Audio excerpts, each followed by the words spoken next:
नमस्कार श्रोताओं, sports scan में आपका स्वागत है। आज मैं हूं आपके साथ प्रियंका अरोड़ा और तमाम खेल खबरों पर विस्तार से चर्चा के लिए हमारे साथ स्टूडियो में समय है वरिष्ठ खेल विशेषज्ञ राकेश राव। नमस्कार राकेश जी, स्वागत है आपका कार्यक्रम में। बहुत बहुत शुक्रिया। आगे बढ़े उससे पहले अब तक की हेडलाइंस जान लेते हैं। पुरुष क्रिकेट में भारत ने तीसरे T20 मैच में जिम्बाब्वे को 23 रन से हराया, श्रृंखला में 2-1 की बढ़त ली। महिला क्रिकेट में भारत ने तीसरे और अंतिम T20 मैच में दक्षिण अफ्रीका को 10 विकेट से हराकर श्रृंखला 1-1 से बराबर की। विंबलडन टेनिस टूर्नामेंट में महिला सिंगल्स सेमीफाइनल मुकाबले कल और स्पेन यूरो कप फुटबॉल के फाइनल में दूसरा सेमीफाइनल देर रात नीदरलैंड्स और इंग्लैंड के बीच।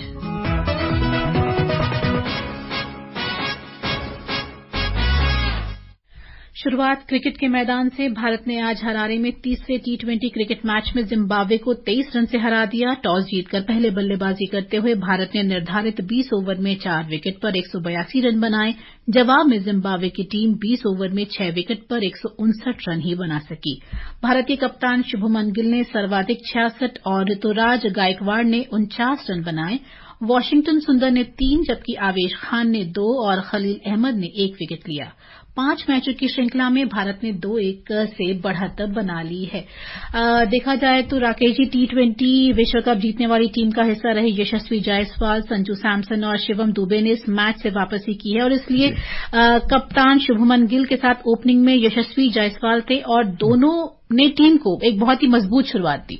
बहुत अच्छी शुरुआत थी, लेकिन ये भी कहना होगा कि जिम्बाब्वे ने जैसे इंडिया को स्टार्ट दिया, मतलब पहला रन अगर आप देखें, उन्होंने फील्डिंग जो खराब करनी शुरू की, पहली बॉल से लेके आखिरी ओवर में जो ड्रॉप किया उन्होंने ऋतुराज को, हालांकि उसकी अगली बॉल पे वो आउट भी हो गए। पूरा देखिए, ये जो 23 रन का डिफरेंस है, अगर आप इसको देखें तो ये है कि उनकी फील्डिंग इतनी खराब थी। उन्होंने कम से कम तो 20 रन तो उन्होंने छोड़े हैं। मतलब बॉल हाथ से लग के बाउंड्री पे जा रही है, जो बॉल पे सिंगल आना चाहिए वहां 4 जा रहे हैं। तो उन्होंने, और उनकी जो ग्राउंड फील्डिंग तो खैर खराब थी, कैचिंग भी कोई अच्छी नहीं थी। जायसवाल को 2 बार जीवनदान मिला। तो ऐसे जब आप क्रिकेट खेलते हैं, वो आपकी नेशनल टीम है। इंडियंस तो चलो कह सकते हैं कि साहब हमारी ये सेकंड स्ट्रिंग टीम है, लेकिन ओवरऑल जो परफॉर्मेंस है, इंडियंस जीत जरूर गए हैं। मेरे ख्याल से इंडियंस भी अपने कैंप में उतने खुश नहीं होंगे, क्योंकि इन्होंने जिस अंदाज से पिछला मैच जीता था, 100 रन से जीते थे, टीम को उन्होंने रोका था 134 पे, वैसा आज इन्होंने बॉलिंग भी नहीं की है इंडियंस ने। बॉलिंग में बहुत रन्स गए हैं हमारे। अगर आप देखें, अभिषेक और शिवम ने आप सिर्फ 4 ओवर डाले दोनों ने मिलके और 50 रन दिए हैं।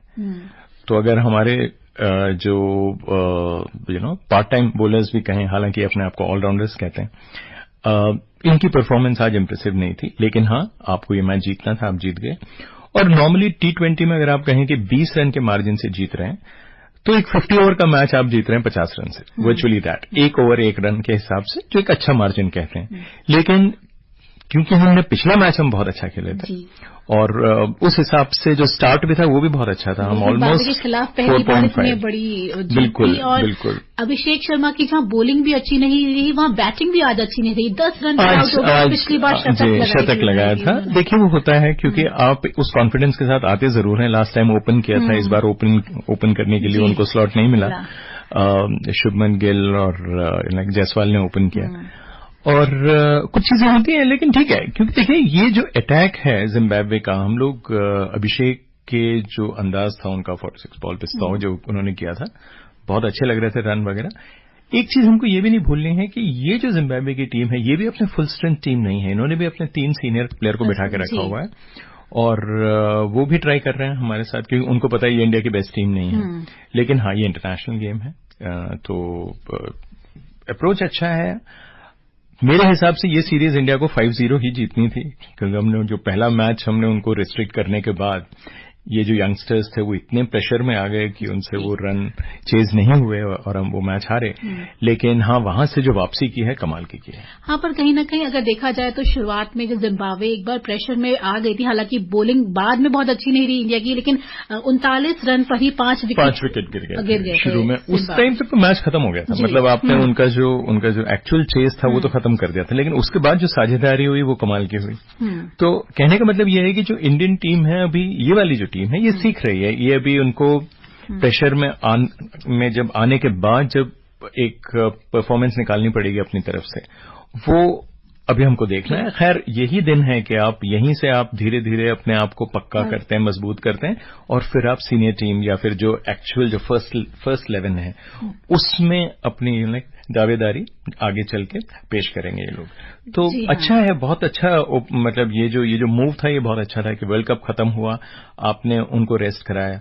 एक्चुअली ये जो 3 लड़के भेजे भी हैं जो हमने, उसकी भी जरूरत थी नहीं वैसे, क्योंकि उनको वहां मौका नहीं मिला। तो अगर उसी हिसाब से शिवम दुबे को बिठा देना चाहिए था और चहल को भेज देना चाहिए था। तो शिवम तो दोनों खेले, चहल दोनों ही नहीं खेले, तो ये भी एक चीज है। लेकिन हाँ ठीक है, ऑपोजिशन के हिसाब से हम अच्छा खेल रहे हैं। बिल्कुल। उधर महिला क्रिकेट ने भी बहुत अच्छा खेला। कल महिला क्रिकेट में भारत ने तीसरे और अंतिम T20 मैच में कल दक्षिण अफ्रीका को 10 विकेट से हराकर श्रृंखला 1-1 से बराबर कर ली। कल चेन्नई में भारत ने दक्षिण अफ्रीका की टीम को 17 ओवर और 1 गेंद में 84 रन पर ही समेट दिया। भारत ने 85 रन का लक्ष्य बिना किसी नुकसान के केवल 10 ओवर और 5 गेंदों में हासिल कर लिया। स्मृति मंधाना ने 54 जबकि शेफाली वर्मा ने 27 रन बनाए। स्मृति मंधाना मतलब देखा जाए तो पूरे टूर्नामेंट, चाहे वो वनडे हो चाहे टेस्ट मैच हो, कंसिस्टेंट परफॉर्मेंस उनकी चल रही है। वनडेज में तो खैर कमाल था, उन्होंने तो ऑलमोस्ट 3 लगातार 100 कर दिया था उनका। 100 उनका छूट गया, बाकी तो 2 में 100 थे उनके। हाँ देखिए, ये जो टीम है, देखिए विमेन्स क्रिकेट में हमको एक चीज ये भी याद रखनी है कि 3 टीम बहुत स्ट्रांग है।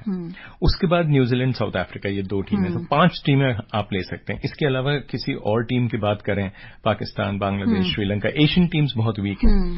तो साउथ अफ्रीका के साथ ये जो परफॉर्मेंस है, बहुत अच्छी परफॉर्मेंस है। यकीन मानिए, ये कोई वो जो ये नीचे की जो टीम्स हैं उसमें से नहीं है, ये टॉप 5 की एक टीम है। उसको हमने जिस हिसाब से टेस्ट मैच में जो हराया, 10 विकेट से हराया, ये सीरीज खत्म की 10 विकेट से। हालांकि वो जो पहला मैच हारे, वो हम बहुत अच्छे नहीं खेले थे, लेकिन हाँ होता है, आपने उनको इतने रन स्कोर करने का मौका भी दिया, और सेकंड मैच नहीं हो पाया बारिश से। तो ये जो सीरीज 1-1 पे खत्म हुई है, इंडिया ने कम से कम जिस अंदाज से फिनिश किया है मैच, एक तो उनको जल्दी रिस्ट्रिक्ट किया आपने 84 पे, और अपने जो अलॉटेड ओवर्स है उसके लगभग आधे जो आपने है सिर्फ उतने ही यूज किए, बाकी आपने with almost 9 overs to spare हम वो मैच जीते। तो बहुत एम्फेटिक विन है, बहुत परिपक्वता दिखा रही है। चाहे पूजा वस्त्रकार का अगर हो, मतलब स्पेल देखिए, हर मतलब एक तरह से मैन ऑफ द मैच। कहाँ कह रहे थे कि उनकी इंजरी है, उनका फिटनेस इश्यूज हैं, और जब ऐसे मैचेस आते हैं तो वो हमेशा डिलीवर नहीं करती हैं। 4 विकेट लिए कल भी, और उससे पहले भी 2-2 विकेट लिए थे उन्होंने। जी, तो विमेन्स क्रिकेट में जो है हमारा, जो जब से विमेन्स क्रिकेट बीसीसीआई के अंडर आया है, पहले विमेन्स क्रिकेट एसोसिएशन के अंडर होता था, वो जो अनुराधा दत्त और वो सारी लेडीज थी जो रन करती थी। अब जो आया बहुत फर्क पड़ा है। देखिए लड़कियों में भी जो कॉन्फिडेंस आया है, because they are looked after very well. उनके जो वो ग्राउंड पे उतरती हैं, तभी आपको लगता है कि बड़ी कॉन्फिडेंट टीम है। तो ये एक बहुत बड़ा डिफरेंस है। और आगे बढ़ते हैं। भारतीय क्रिकेट कंट्रोल बोर्ड ने कल पूर्व बल्लेबाज और विश्व कप विजेता गौतम गंभीर को पुरुष टीम का नया मुख्य कोच नियुक्त किया। श्री गंभीर ने मुख्य कोच के रूप में राहुल द्रविड़ की जगह ली है। गौतम गंभीर की क्रिकेट के सफर पर एक नजर।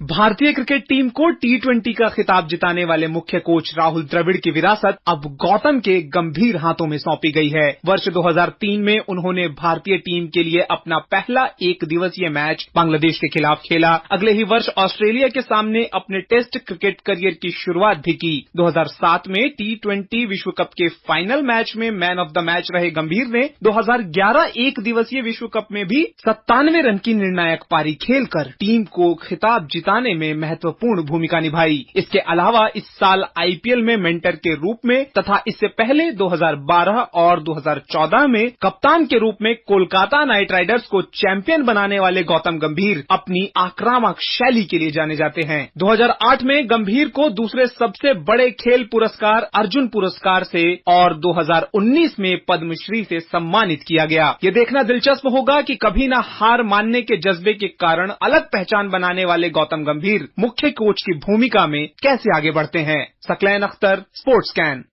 राकेश जी, गंभीर ने मुख्य कोच की भूमिका में अब आ गए हैं, तो उनके सामने चैलेंजेस भी बहुत है। एक तो पहले श्रीलंका का दौरा 27 जुलाई से शुरू हो रहा है, उसके अलावा सीनियर प्लेयर्स के साथ एक केमिस्ट्री बनानी, एक वो भी बड़ा मुद्दा रहेगा। देखिए 2 चीजें हैं। राहुल की जो कोचिंग स्टिंट अगर आप देखें तो अंडर 19 की टीम के साथ रहे, काफी टाइम रहे, एनसीए में रहे, उसके बाद इंडिया ए टीम को देखा उन्होंने और फिर नेशनल टीम में आए। और बहुत अचरज की बात है कि गौतम गंभीर ने कभी कोई टीम कोच नहीं की है, सिर्फ केकेआर के मेंटोर बन के आए थे। चंद्रकांत पंडित कोच थे, चीफ कोच।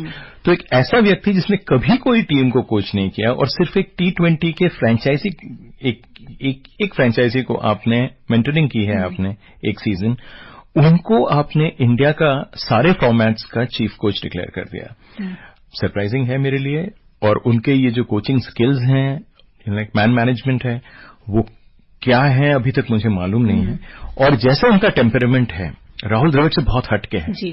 और उनका पर्सनल इक्वेशन विराट कोहली से कैसा है वो सबको पता है। सीनियर प्लेयर्स को वो कैसे डील करते हैं ये भी नहीं पता। लेकिन हाँ, ये जरूर है कि वो बेबाक जो है बातें करते हैं। बिल्कुल वो अपनी बात रोकेंगे नहीं, अपने तक रखेंगे नहीं, जो उनको लगेगा ठीक, चाहे तो सुनने वाले को अच्छा ना लगे।